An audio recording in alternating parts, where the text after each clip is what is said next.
Good evening दोस्तों आज हम इस आर्टिकल का विश्लेषण करेंगे कि क्यों तुर्की, जिसका अब नाम हो गया है टर्की, ने अपनी सैनिक को, प्राइवेट सैनिक है वहाँ से पीओके भेजा है।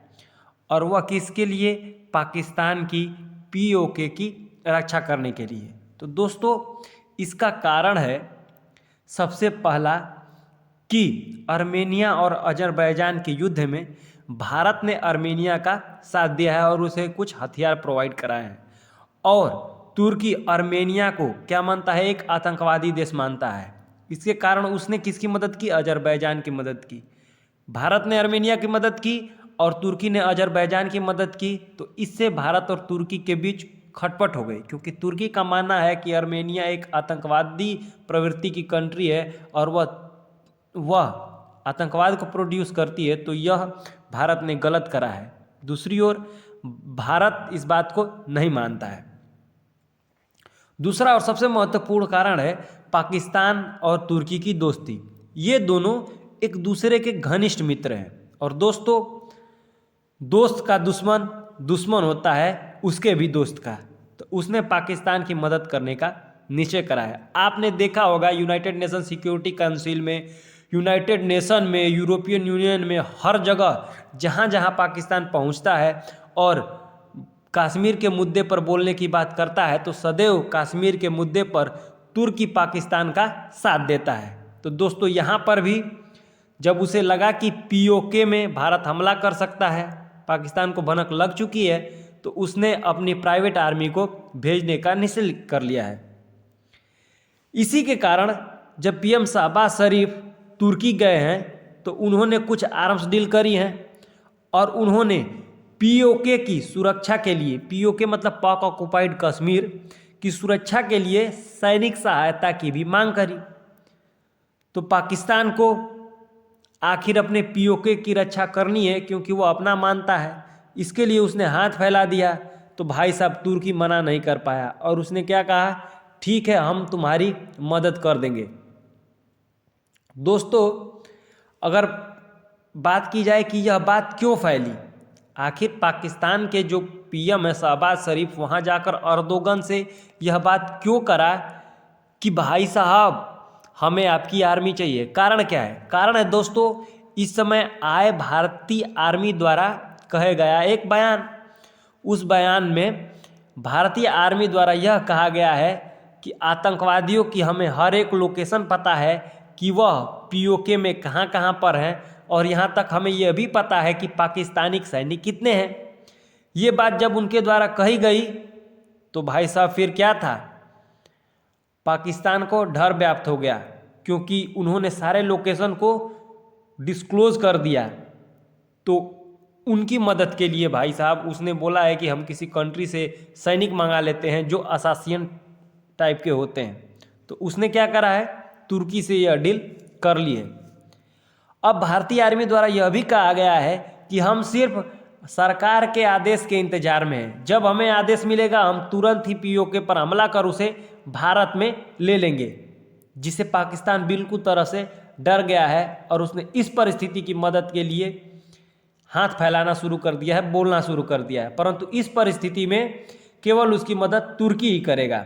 कारण है क्योंकि भारत और तुर्की के रिश्ते शुरू से ही अच्छे नहीं हैं, और दूसरी तरफ यूएसए उसकी मदद करेगा नहीं, क्योंकि अधिकांश वेस्टर्न कंट्री से मदद नहीं मिल सकता, क्योंकि भारत का उन लोगों के साथ, भारत आर्थिक सहयोगकार देश है और उनके कुछ महत्वपूर्ण ग्रुप का हिस्सा भी है।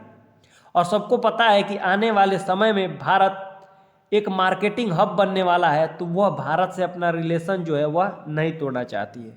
इसीलिए उसने तुर्की से यह बात मांग करी। तो तुर्की ने अपनी सीक्रेट आर्मी को भेजने का दावा किया है कि हम उसे भेज देंगे। अब थोड़ा सा जानते हैं कि तुर्की की सीक्रेट आर्मी क्या है। तो उसकी जो प्राइवेट आर्मी है उसका नाम सादात है, SADAT, जो कि पीओके में आकर पाकिस्तान की रक्षा करेगा। सादात क्या है दोस्तों? तो तुर्की द्वारा, जो कि अपने दुश्मनों को ख़त्म करने के लिए, चाहे वो किसी भी कंट्री में हो, यह एक प्राइवेट आर्मी की तरह, एक डिटेक्टिव टाइप की तरह निर्माण किया गया है। यह मर्सेनरी बोले तो असासिनेशनों का यह एक ग्रुप है, जो कि देश विदेश जाकर जो तुर्की के दुश्मन होते हैं उन्हें मारता है और पैसे लेता है, इनका यही काम है।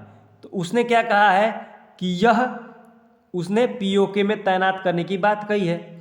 निश्चित तौर पर यह भारत के लिए एक बड़ा चैलेंज होगा, क्योंकि दोस्तों आपको पता ही है कि भारत विश्व में एकमात्र ऐसा देश है जो कि अपने चारों तरफ पड़ोसियों से घिरा हुआ है, पर उसकी मदद करने वाले सारे पड़ोसी जो हैं वह उसके दुश्मन देश ही हैं। अगर दोस्तों बात करी जाए वो भारत के पड़ोसियों में, तो चाइना है।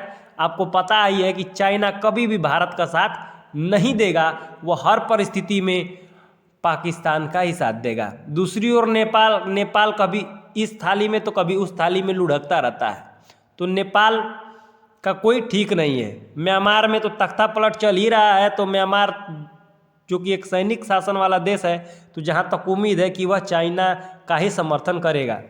तो जो भी सक्षम कंट्री हैं वह केवल पाकिस्तान के समर्थित कंट्री हैं।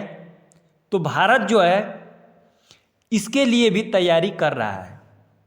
भारत दोस्तों हमेशा जब भी युद्ध अभ्यास करता है तो ट्रू फ्रंट युद्ध अभ्यास करता है, क्योंकि उसे पता है कि कभी भी अगर हमें विश्व में युद्ध का सामना करना पड़ गया अपने पड़ोसी देशों से, तो यह निश्चित है कि अगर हमने चाइना पर हमला करा तो चाइना की मदद करने के लिए पाकिस्तान आएगा, और अगर हमने पाकिस्तान पर हमला करा तो पाकिस्तान की मदद करने के लिए चाइना आएगा। जो अर्दोगन ने अपने प्राइवेट आर्मी को पीओके में डिप्लॉय करने का वादा किया है, अगर ऐसा हो जाता है दोस्तों समझिए, और भारत पीओके पर हमला करता है और कहीं टर्की की वो आदमी भारत की आर्मी से टकरा जाती है, पहली बात तो जो भी भारत की आर्मी से टकराएगा वो उनका तो नाश होना तय है। परंतु दोस्तों इससे क्या होगा, इससे जो है दो नेशन वार स्टार्ट हो जाएंगे। पहला तो पाकिस्तान से, दूसरा टर्की से, मान जाइए चाइना भी आ गया तो उससे ही। तो यह क्या कर लेगा, एक ग्रुप बन जाएगा। और याद रखिए दोस्तों, जब जब ग्रुप बना है तब तक यह विश्व युद्ध का रूप धारण करा है। तो यह दूर नहीं होगा कि भारत की मदद करने के लिए भी कुछ महाशक्तियाँ शामिल हो जाए, तो यह पूरी दुनिया के लिए अच्छा नहीं होगा। होप करता हूँ दोस्तों आपको यह विश्लेषण अच्छा लगा हो।